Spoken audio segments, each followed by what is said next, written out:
iniciativa inédita, né, sem precedentes, assim, apesar de a gente ter coleções privadas que respondem ao âmbito público em Santa Catarina, elas estão muito centradas, as que existem são muito centradas no personagem de um artista.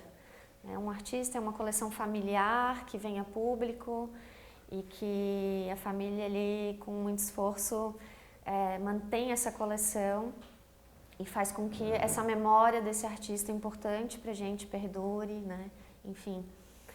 Então a gente tinha isso muito no cenário, isso presente no cenário. Mas essa iniciativa ela se instaura de uma outra maneira, né? É uma coleção privada com uma ampla gama de artistas, né? Que responde a um desejo de colecionismo um pouco diferente, né? Do que colecionar um artista só ou do que ter um acervo de um artista só. Então, eu costumo, quando converso sobre colecionismo, eu costumo apontar que o colecionismo é um dos pilares do sistema de arte, né? Ele é uma mola também propulsora desse sistema, né? Desse circuito. Ele ao mesmo tempo que ele fomenta o mercado, né? Ele também impulsiona a produção desses artistas, o desejo de se produzir, né? A manutenção desse profissional, desse artista, ou do mercado em si, do mercado secundário também, das revendas dos outros artistas importantes para o nosso cenário. Ele é um construtor de memória, ele é um mantenedor, né? Não sei se essa palavra existe em português, ele faz a manutenção dessa memória, desse patrimônio do local, né? Ou no âmbito, enfim, regional, nacional, internacional. Então ele é uma peça fundamental para o sistema de arte, né?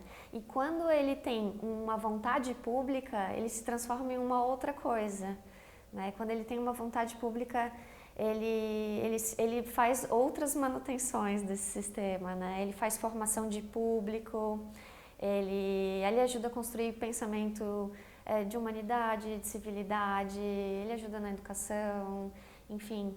Ele ajuda também, né, a voltar isso tudo para o sistema, né, porque é fundamental que a gente forme público, que a gente tenha um processo educacional envolvido em tudo isso, porque no fim é essa sociedade que vai consumir tudo isso, né, mais tarde, agora, enfim. E essa sociedade que vai agradecer esse patrimônio ter perdurado também, a gente ter acesso, ele alimenta os pesquisadores, né.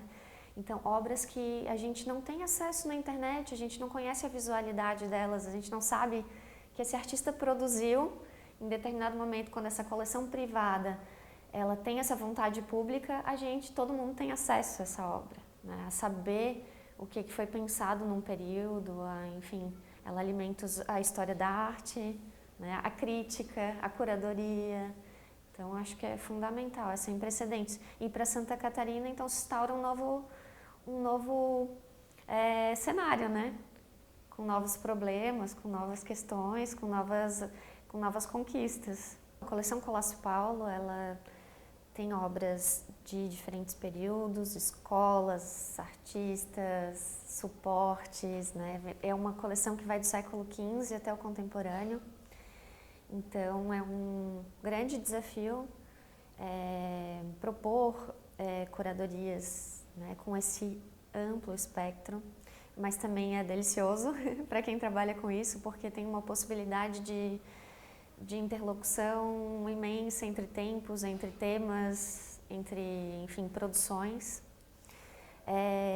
Mas acho que o maior desafio é, diante do tempo presente e das questões do momento presente, conectar essas imagens do passado para pensar os futuros, né? Acho que o maior desafio é esse, assim. De que forma a gente consegue acessar esse passado, colocar essas imagens que tinham outros contextos, outras histórias, outros motivos, para discutir a contemporaneidade, né? Para a gente revisitar, acessar de uma outra forma, porque eu acho que também esse é o papel da história, da arte, né? Da crítica, da curadoria, acessar esse material produzido em outros tempos de uma maneira diferente, né? Por isso que a obra de arte ela nunca ela cessa, né? Ela nunca se estanca. a gente pode estar sempre olhando ela de outras formas, né? Como os grandes obras de filmes, enfim, como os grandes livros, a obra de arte, das artes visuais, das artes plásticas, ela também se formata dentro disso, né?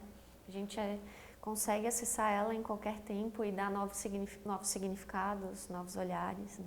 Então o desafio é esse. Mas para além disso, é conseguir conectar o público, né? Que o público acompanhe o pensamento da curadoria, né? Então é um trabalho que é um trabalho também didático.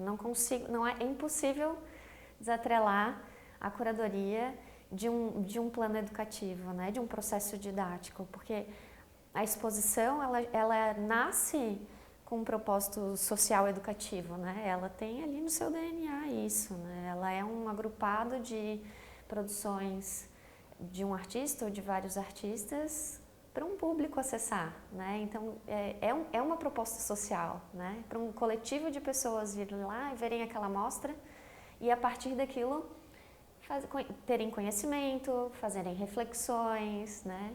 Enfim, então ela nasce com esse propósito, ela é coletiva, ela é social e ela é educativa, né? Ela tem esse propósito. Então, um dos desafios da curadoria é fazer com que se conecte todos esses âmbitos, né? Tanto o público, quanto o momento presente, as ideias de futuro, o ideário do passado, enfim, esse é o grande desafio, ao meu ver.